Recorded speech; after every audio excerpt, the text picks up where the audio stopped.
The following podcast is an enticing media production. Where the Nell have you been? Join us for conversation about life, business, and everything in between. Welcome to What the Nell, where we've got stories to tell. Here's your host, Nell Tice. Hello, everyone, and welcome back to another brand new episode of the What the Nell podcast, the EcoPreneur's Edge edition, with my friend Mikey Bentz. Mikey, welcome back. Thank you, Nell. It's a pleasure to be here as always with each episode we record. I love this, and it's so near and dear to my heart. And I'm just looking forward to seeing how this grows. So thanks for having me back. For those who don't know me, I'm Mikey with two E's, also known as Metro Mikey. That's my handle in all social media platforms. The two E's in my name stand for the environment and everyone and Ecopreneurs, Edge, and unique experiences and ethical standards and all the other two E's that I've been able to accumulate throughout my life and career. And I love this series because I feel like an expert. I'll have to find another E. An educated expert in the realm of things that make entrepreneurship happen and things that make environmental sustainability happen. So I'm happy to be here. I'm happy to share my knowledge. And what are we talking about today now? Oh, we've got a little bit of workshop action for people.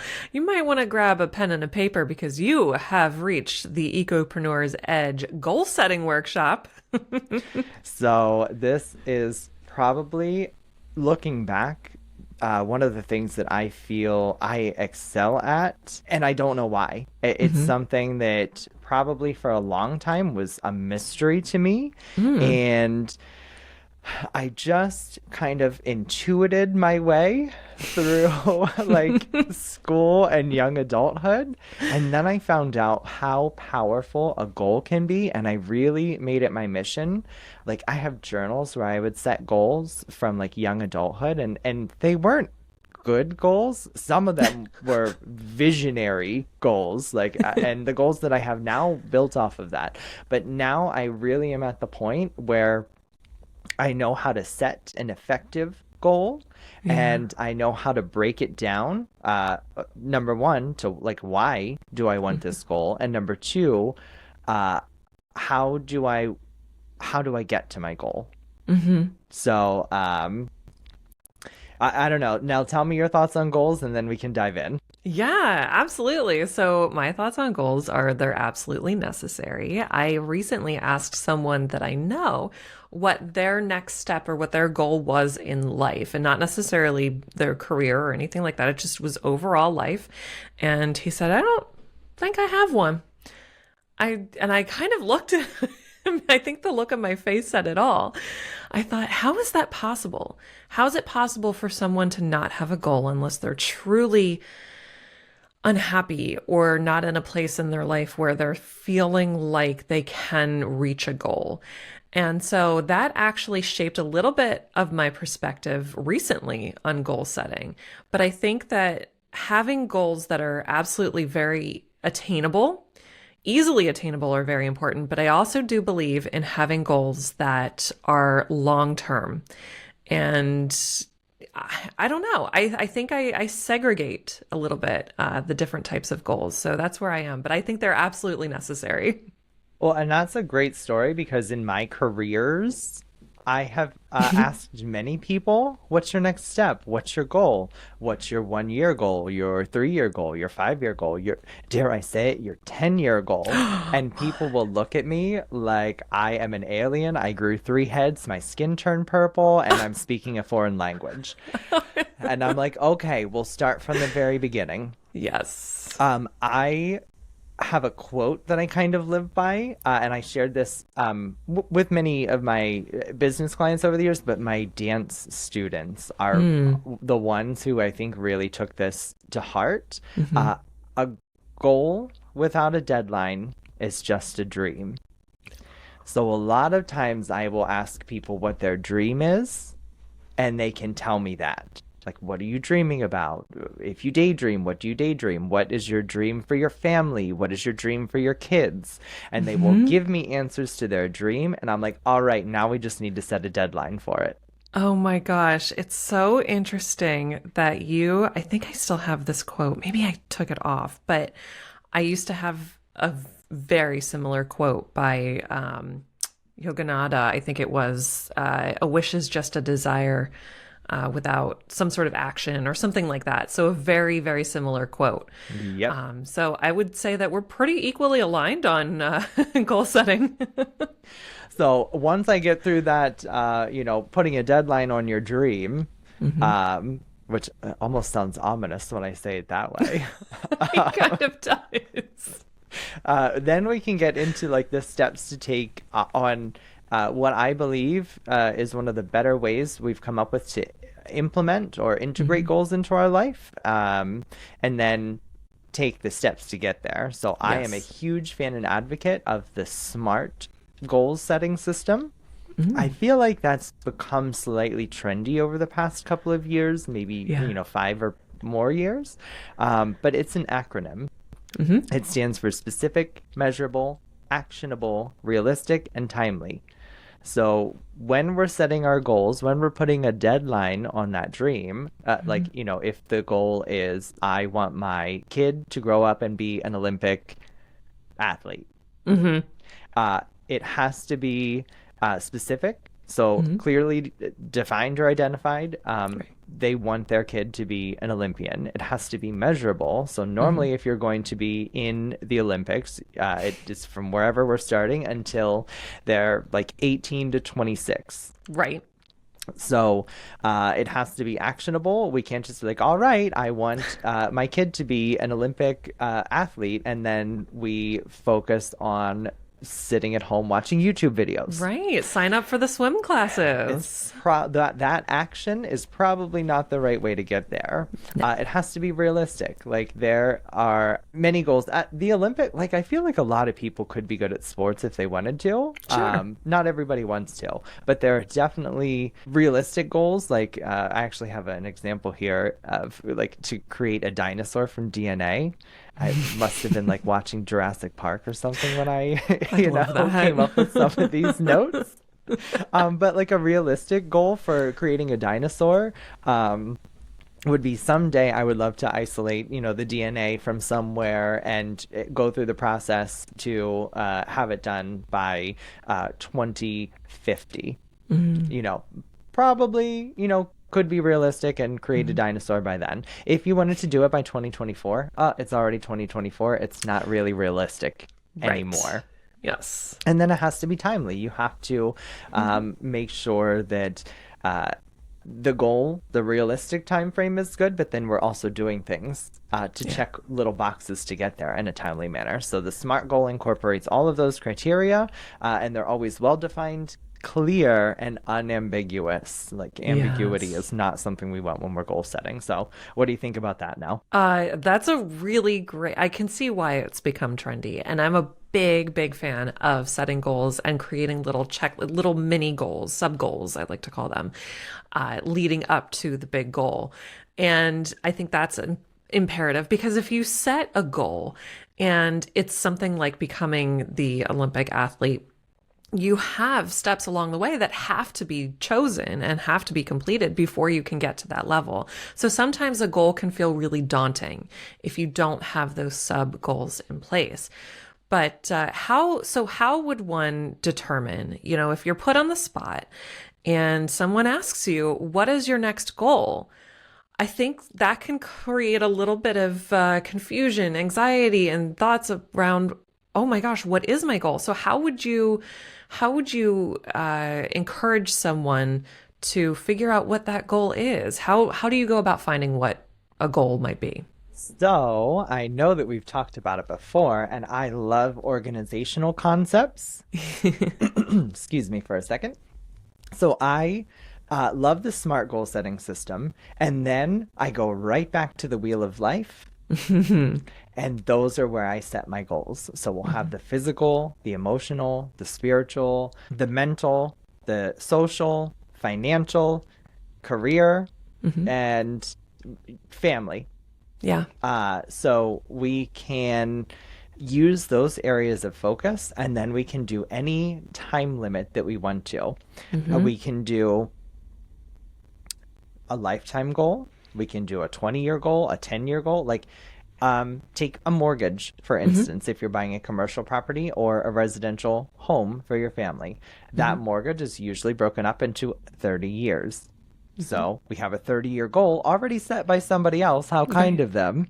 That's to so pay great. all of this money and the interest on top of it in 30 years. You're welcome. But we can also have smaller goals, like a 1-year goal. That's usually the term that the time term limit that I love to use at first, because people can sometimes look a year into the future and with relative certainty decide where they want to be at, what they want to accomplish.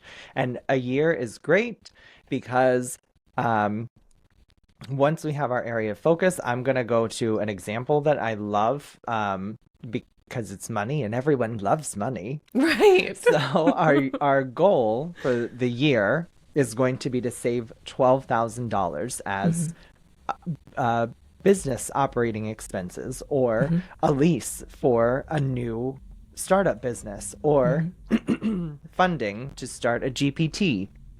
Whatever it is, we need $12,000. Right. So what we're going to do in a year is we're going to break that up into the predetermined time amounts that we already have for us. So we have months. So every month we need to $12,000 divided by 12 months is going to be $1,000. Right. We're going to do let's see, $1,000 divided by 4 weeks on average in a month. We're going to have $250 a week. We're going to do $250 divided by 70s in a week. We need to save $35.71 each day for that year. And if we just take that manageable goal of saving $35 in a year, we have $12,000 sitting there to start the new eco-friendly business that's going to save the world. Yes, that's so. And as you get with the smaller amounts, excuse me, when you make the goals seem much more achievable in that sense. I mean, I used to get,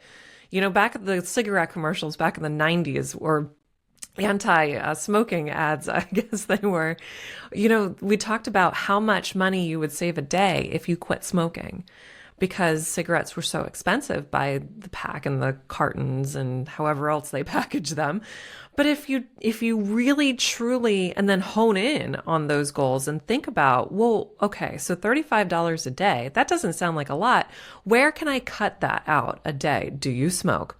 Is that something that you need to consider? Where else are you spending money that you can, and then it becomes so much more minute in how you achieve that goal. And it seems like maybe at the time this isn't all going to help and do anything, but guaranteed, if you stay on track and you stay consistent, you will hit that goal. Oh man, there's so many good things to point out there. So number one, as a former smoker, I have been smoke-free. In November will be 6 years. Congratulations. So let me tell you, in 6 years, I didn't have money to open a dance studio before. Yeah. But I had money to open a dance studio now. So over the course of time, that will add up. And number two, you never had Lucy's, Nell? Because they were really ripping people off, selling you 1 or 2 or 3 cigarettes at a time.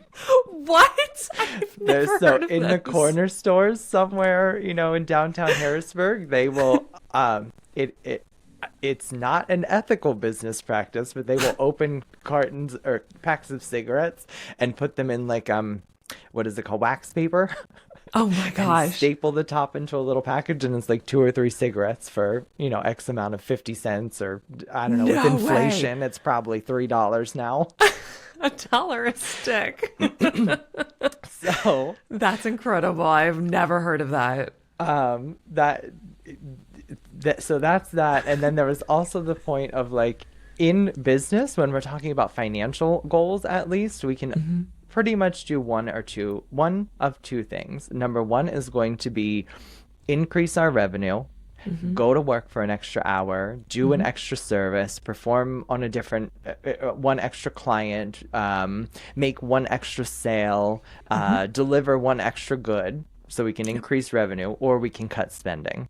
Yes. So there's a lot of times where one of those two things are going to be where we find that extra $35.71 every day. 100% agreed. Now, there's something that I do want to address because I feel like this happens a lot, and I felt myself experiencing this before I really started setting goals. Comparison. Comparison is the thief of joy, and now I've reached a point in my life where I had to clap.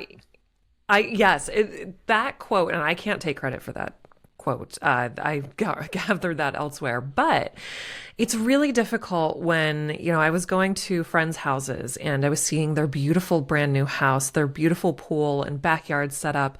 And I'm seeing my friends buy Christian Louboutin shoes and things like that, where I'm setting goals and I'm saying, okay, I really want this for myself, but I can't buy the shoes. I can't buy the house because I have these goals. How do you suggest that someone in that position deals with that uncomfortable feeling with staying on track so that you don't give in to keeping up with the Joneses? There's a whole episode in that to unpack in itself. You're probably right. But this is why having my little organizational systems kind of gives me a solid foundation or good footing to handle situations and issues and problems like that. And there's a big, beautiful world. Like, there's statistics out there that say the amount of money you spend on a house and the interest that you pay on a mortgage could just be put in the stock market and make you triple the money. So you could be a renter living a higher life than somebody with a $250,000 or $500,000 home. It's true. So we can't get caught up in thinking about the goals of other people. We have to stick with our own goals. We have to focus on our own emotional goal, physical goal, spiritual goal, financial goal. All those are our goals. We are not making goals for other people, and the goals for other people are not ours. Yes, and understanding that everyone hits their goals in different timely manners, I guess you could say, different eras of our lives, and also surrounding yourself with people that have similar mindsets with goals, and bringing a friend along with you. If you want to lose 4 pounds in 2 weeks, bring someone along that'll say, I support you and I'll help you get to that goal. I'll do it with you. And keeping those types of people around too are very helpful. And there's also something that I've had to keep in my mind. It's not, to me, as the motivated, goal-oriented, serial goal setter, sometimes I call myself, as an overly ambitious, overly motivated, mostly disciplined person. This is going to sound to me like it would almost be rude, but to somebody who's living a different life than me, it's like, yes, that's all I wanted. And my dad used to tell me, someone is going to want to have the BMW that pulls up to the drive-thru and orders their, French fries from McDonald's or whatever. Hopefully not, because it's not great. But somebody's going to, let's go with a more eco-friendly. Somebody's going to have to drive their BMW to Harvest, seasonable, farm-to-table, sustainable grill in their BMW, and somebody's going to have to be inside serving the salad. Yeah. The person driving the BMW can be wildly fulfilled by driving the BMW, and the person serving the salad can be wildly fulfilled by serving the salad. There is a place in the world for people who want the Joneses lifestyle, and there are people who just literally don't want that. As long as we're setting goals for ourselves, that's all we need to do. That's so good. That's so freaking good. I don't even know what else to say to that. You've left me speechless. Well, that was my Mikey drop. That was it. That was the Mikey drop moment for the episode. And then we'll bring it back around to the financial goal, $35 a day. 12 months go by, you have 12,000. It was specific, it was measurable, it was actionable, it was realistic, it was timely. It fits all of those criteria for setting SMART goals. And then You can do one of those goals for every physical, intellectual, spiritual, social, financial, family, and career. And Yeah. then I just want to share two statistics that stuck out with me when I was formulating my ideas and getting this goal setting workshop together. Number Yeah. one, individuals with written goals are 42.1% more likely to accomplish them. Take that 0.1% with a grain of salt. You know, Right. 99% of all statistics are made up on the spot. But in this study, about 42% of people were more likely to accomplish goals if they wrote them down. If you're driving, do a voice memo. If you're sitting at the laptop, do a sticky note on your desktop. If you're on your phone, tell Siri to, put this somewhere. Write your goals down. You will almost be 50% more likely to accomplish them if they're written down somewhere. And then Yeah. this one is the kicker. And this is why I am a huge fan and advocate for life coaching, therapy, business coaching, all the things where we seek out a mentor and hopefully pay them, their value, what they're Yeah. worth, whatever. Right. Individuals who wrote their goals and gave progress reports to accountability partners were 77.6 more likely to achieve those goals in this study. So roughly 3/4 of the people who write them down and tell them to somebody else are going to achieve their goals. And Yes. that is so powerful. And I have a term for that. I love and I'm honored when people choose me to be their accountability buddy.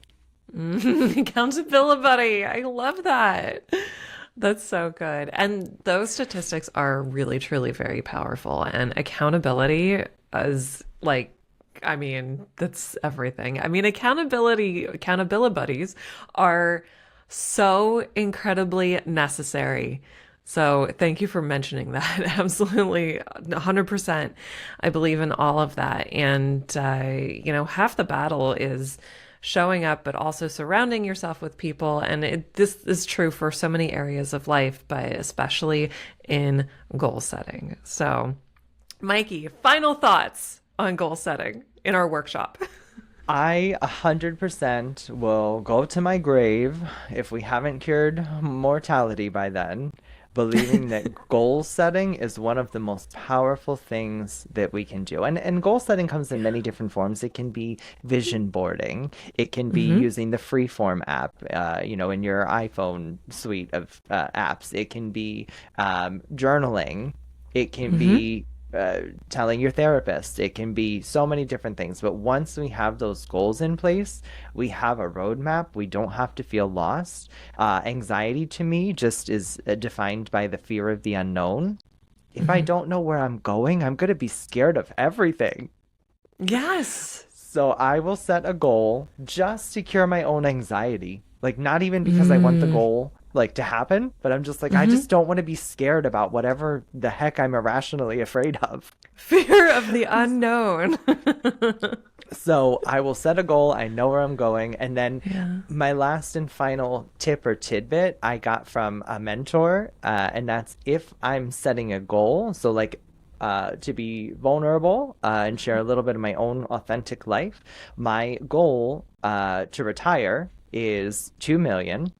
I think we talked about that in the financial tools episode, but I want to retire with 2 million, 1.5 for me and my spouse to live a comfortable, similar lifestyle to what we're leading now, and $500,000 to leave to a trust for research and development for environmental scares that we're not even aware of.